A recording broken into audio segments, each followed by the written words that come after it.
میرے آقا صلی اللہ تعالیٰ علیہ وسلم نے یوں فرمایا، اللہ نے حضور سے یوں ارشاد فرمایا کہ اے حبیب آپ کہہ دیں، آپ فرما دیں کیا؟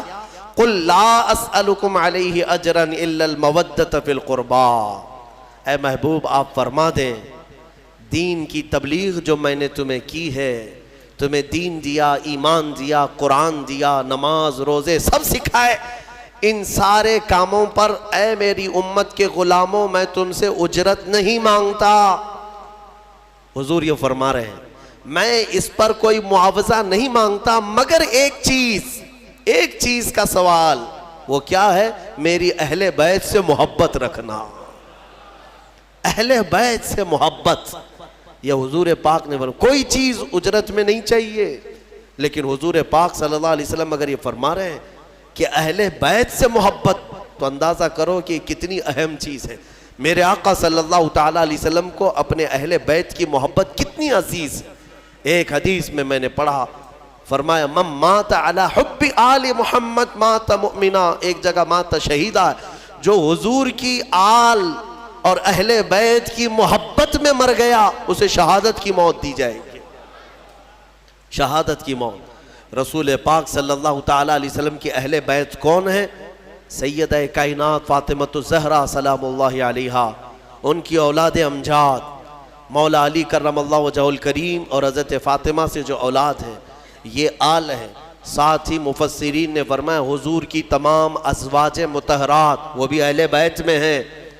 حضور پاک صلی اللہ تعالیٰ علیہ وسلم کی ازواج مطہرات اہل بیت میں ہیں۔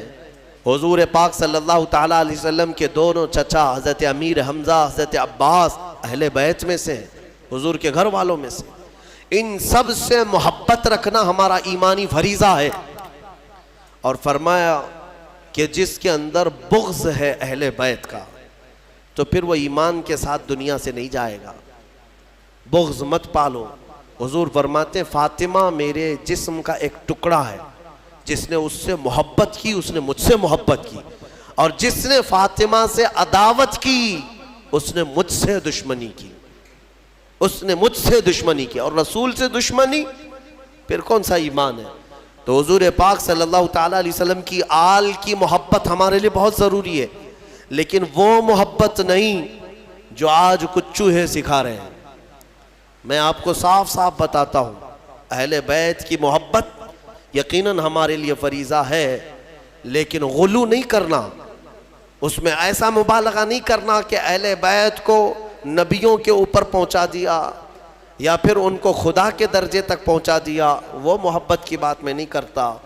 یقیناً ہماری اولاد، ہمارے جان، ہمارے مال، سب سے زیادہ ہم ہمارے رسول سے محبت کرتے ہیں، اور ان کے بعد ان کے اہل بیت اور صحابہ سے محبت، یہ ہمارے لیے ضروری ہے۔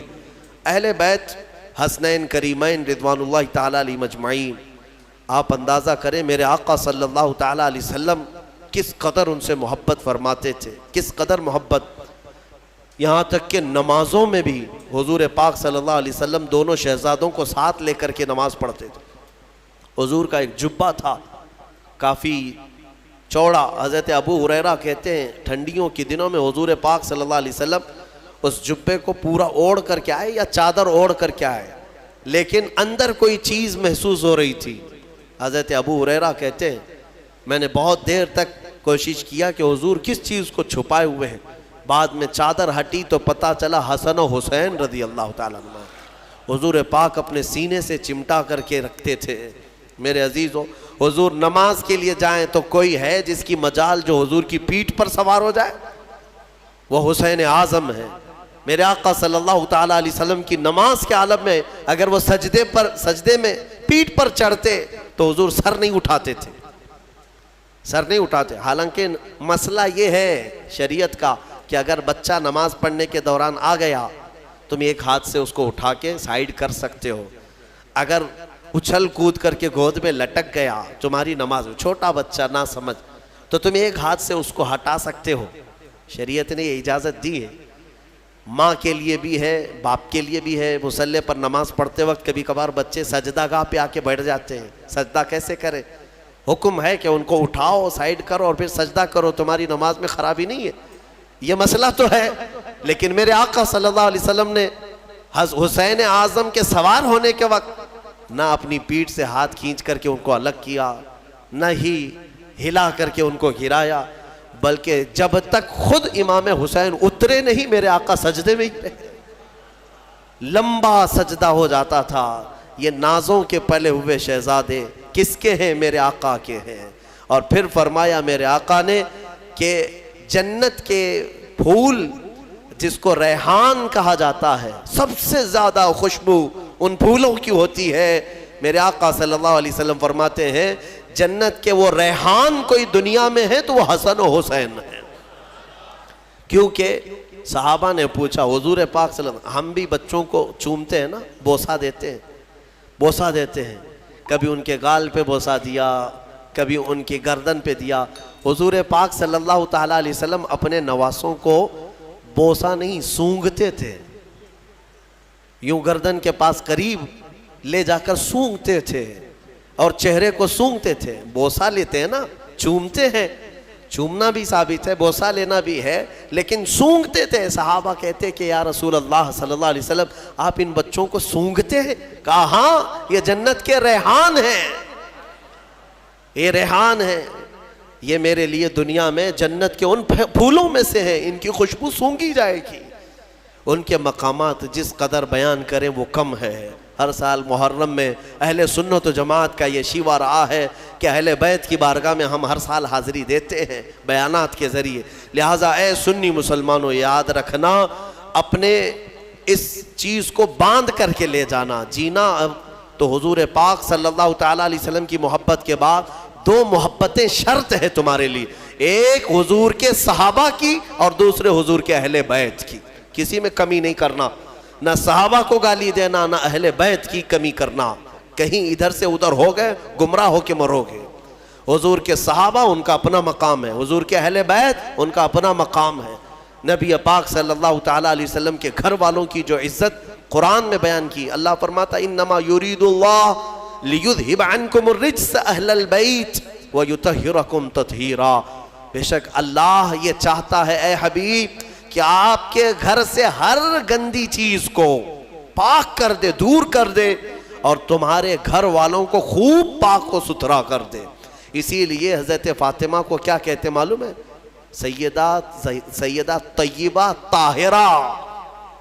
طاہرہ کا مطلب ہوا نہایت ہی پاک۔ میں ایک آپ کو یہ بات دے کر کے رخصت ہوتا ہوں، اس بات سے آپ اندازہ کر لیں گے، مزے کی بات ہے۔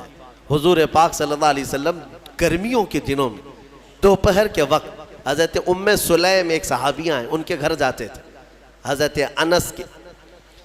ام سلیم یہ صحابیہ ہیں، خدمتگار تھی حضور کی۔ وہ کہتی ہیں کہ حضور جب میرے گھر آتے سوتے، گرمی زیادہ ہوتی تو پیشانی پر پسینے جمع ہوتے اور ٹپکنے لگتے۔ حضرت ام سلیم وہ پسینے کی بوندیں جمع کرتی تھی، وہ جمع کرتی تھی اور شیشی میں بھر لیتی تھی۔ ایک دن حضور پاک بیدار ہوئے، پوچھا ام سلیم یہ کیا کر رہی ہے؟ وہ کہتی ہیں یا رسول اللہ صلی اللہ علیہ وسلم اس کو میں حفاظت سے رکھتی ہوں، مدینے میں جب بھی کسی کے گھر میں شادی ہوتی ہے تو دلہنوں کو ہم یہ عطر کے طور پر لگاتے ہیں۔ اللہ، صحابہ کا عقیدہ ہے دلہنوں کو عطر کے طور پر، اور اس میں جو خوشبو ہے وہ کسی بھی خوشبو میں نہیں آتی، نہ کستوری میں، نہ مشک میں، نہ عنبر میں، کسی میں نہیں۔ یہ جو پسینے کی خوشبو ہے صحابہ لگائے۔ جو بات میں کہنے جا رہا ہوں توجہ، اب محدثین فرماتے ہیں جن دلہنوں کو حضور پاک کا پسینہ لگایا گیا تھا شادی میں خوشبو کے طور پر، وہ تو ان کو لگایا ہی گیا، لیکن ان کے جو بچے پیدا ہوئے ان بچوں میں بھی وہ خوشبو آتی تھی، بچوں کے بچوں میں بھی آتی رہی، کئی سالوں تک یہ خوشبو منتقل ہوتی رہی۔ جن دلہنوں کو وہ پسینہ لگایا گیا تھا، پسینے کے قطرے جنہیں لگائے گئے ان کی اولاد خوشبودار ہوئی، اور جن کے جسم میں خود میرے رسول پاک کا خون دوڑ رہا ہو وہ حسن و حسین کی خوشبو کا عالم کیا ہو سکتا ہے؟ اسی لیے ہمارے امام اعلیٰ حضرت فاضل بریلوی فرماتے ہیں واللہ جو مل جائے میرے گل کا پسینہ، مانگے نہ کبھی عطر نہ پھر چاہے دلہن پھول، کیا بات رضا اس چمنستان کرم کی، زہرا ہے کلی جس میں حسین و حسن پھول. یا اعلیٰ حضرت نے فرمایا اس کرم کی بات ہی کیا ہے, اس چمنستان کی جس میں کلی زہرا ہے اور پھول حسن و حسین ہے. ان کی خوشبو کو آپ اندازہ بھی نہیں کر سکتے. قیامت کے دن اللہ کی بارگاہ میں اتنی دعا ہے کہ مولا یہ سرداران جنت جب دروازے پر ہوں تو ان کے قدموں میں مولا ہمیں جنت عطا فرما. جب حسن و حسین رضی اللہ تعالیٰ عنہما جنتی جوانوں کی سرداری کر رہے ہوں گے, مولا ان کی سرداری میں ہمیں جنت عطا فرمائے.